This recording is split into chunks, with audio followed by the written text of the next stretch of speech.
I think if I hear you call me Becky one more time, six-pack, I'm gonna pop your tops. All six of them. Who are you?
Hey, this is Matt once again. Welcome back to another video. There's another paid request for Charlie Chalk.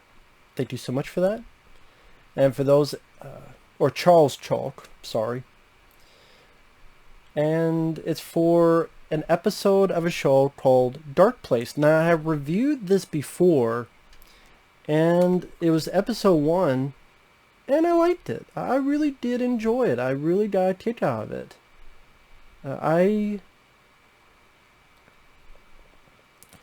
It was one of those shows I never heard of before. I'm like, what is this? And then it's a show, I guess, from the UK. The basis of the show is, what if there was this lost show from the 1980s that was made? That was a mix of a soap opera and a monster show, but it was also done very bad on purpose. So there's a lot of obvious flaws. And then that show is being shown again, but once in a while you get interviews from the people who made the show, and they take it very seriously. They made a work of art. And it's a great piece of parody, in my opinion, about, and a love letter to those shows back in the day. I mean, the way it's filmed, it does look like something that would come from the 80s, picture quality wise, camera wise, like the look, no obvious filters, the effects used at the time. All I've been seeing in the episodes I've seen is practical, and it's outlandish stories. They're very short, 20-some minutes long. It'll start off with this guy playing Garth Marenghi, this horror writer. He's very serious and pretentious on purpose. He's like, I did this show in the 1980s, and about how the show is so great, and introduces the show. And when you watch the show, you will see interviews from me, my publisher, who is also an actor, and another co-star.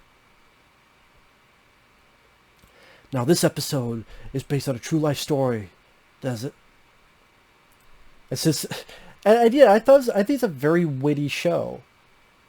Like when he says, "It's based on a true life story," and because of that, I was able to write it in a day. Or, yeah, I had twins, and I'm glad that one didn't eat the other like I feared, and I put that down to good parenting. I'm not doing it justice, but the way the guy delivers it, I just so serious. It's so outlandish, but because it's so serious, it becomes surreal and even that much funnier to me. And yeah, I love the way it's done. It looks like something from the 80s, and when the show starts, you even have like a made-up production company. The intro, you even have like a Stephen J. Cannell. If you watch a lot of Stephen J. Cannell shows back in the day, TV shows, at the end there will always be like him at a typewriter, and he throws the paper up, That's definitely an ode at the beginning, because he does the same thing and throws the paper up. Just brought me flashbacks. Total retro 80s vibe. And then the way it's shot, the way it looks. And then within the show, of the episode, the episode within this episode, the story, it always takes place in this hospital, so it is like a soap opera hospital thing, but mixed in with monsters and just insanity, craziness, like in this. The lead character had a son who was part grasshopper, so he had a grasshopper face, but he hopped, because he had an accident. I'll explain later what it was, but I'll just say it had something to do with a helicopter.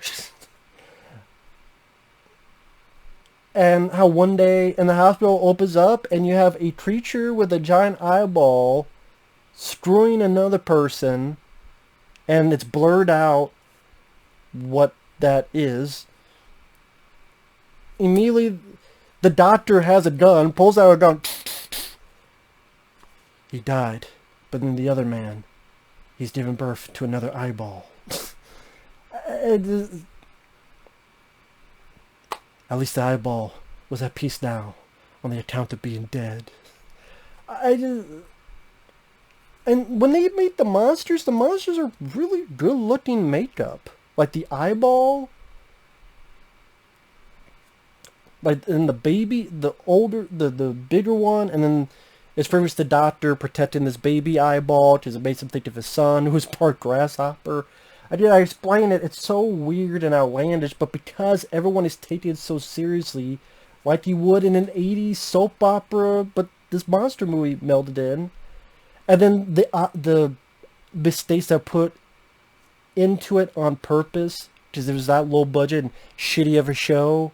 So, like one of the actresses' makeup is literally melting in one scene, but no one notices.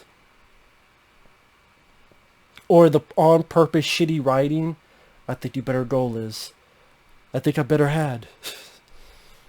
Or at times you get over-the-top dubbing, or there's one quick shot where there's no music as like a purposeful screw-up.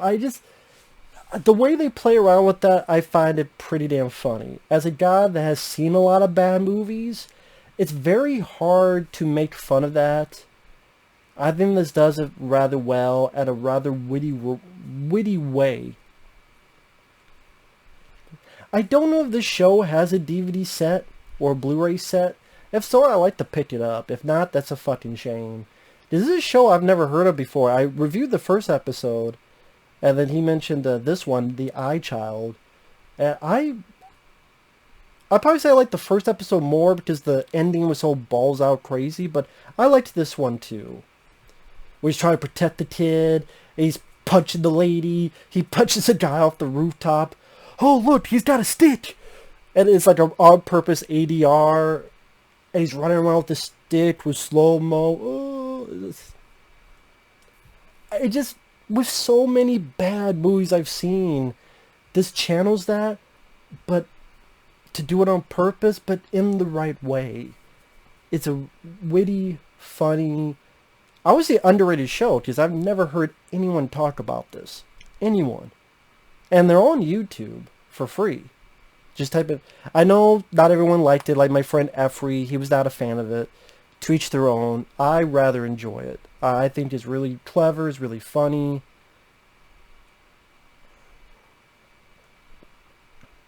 You know, at times in shows when they do in memory of, and this they do in memory of the dog named Skipper. He was killed by wasps.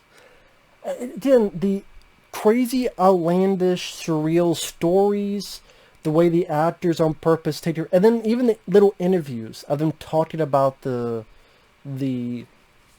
show. And no, not everything worked about it. Nitpicks, spoiler alert. Okay, like at the very end, when one of the interviews goes into the whole, this pube on a pipe and what that meant in terms of the story. I get what they were doing because there was a ridiculous line in the show, and then the whole someone being pretentious enough to try to explain that as a work of art. I get the idea behind it. I just didn't think it was funny. Like, the way it ended that way, I thought, kind of a meh, meh, meh, wah, wah, yeah, lame joke, lame bit of humor. With the rest of how humorous it was, like, kind of, should just cut that out. Should just cut that last bit out. I know not every joke worked, but again, for how short it is, liking the visual representation of an 80s show, the whole idea behind it is a really clever, fairly original idea. Like, what if people were being interviewed about the show from the 80s, but that's also a fake show. The interviews are fake, but they're treated like it was a show that really happened. It got canceled way too soon, so we don't talk about how brilliant it is. And then the soap opera mixed in with monsters, and then the effects are pretty good. Yeah, the way they play off, this is a low-budget, shitty show, and we're showing how shitty it is with all the obvious mistakes, but I did kick out of it. I really do get kick out of this, because I watch so many movies. I'm a fan of movie making and filmmaking, documentaries on filmmaking, playing off of that. There's been movies that have tried to do that. Parodies. Like, I got more laughs out of this than every fucking seltzer burger, seltzer bottle, piece of shit parody, date movie, epic movie, Meet the Spartans, all that combined. All those movies combined. Scary Movie 5, throw that in there. Movie 43, inappropriate comedy. I have more chuckles out of this than all those combined. Because this is smartly written for the most part. Sincere. I get what they're trying to do, is rather clever, rather original, and I think rather humorous. Again, not going to be everybody's cup of tea. I know my friend Effrey, like I said, he didn't like it. But I think some will, and I think it's fairly entertaining. So, give it a look if you want. It's for free on YouTube. Check out the first episode, and if you like the others, feel free. With that said, thanks for watching. Take care, and we'll see you guys later. Bye-bye.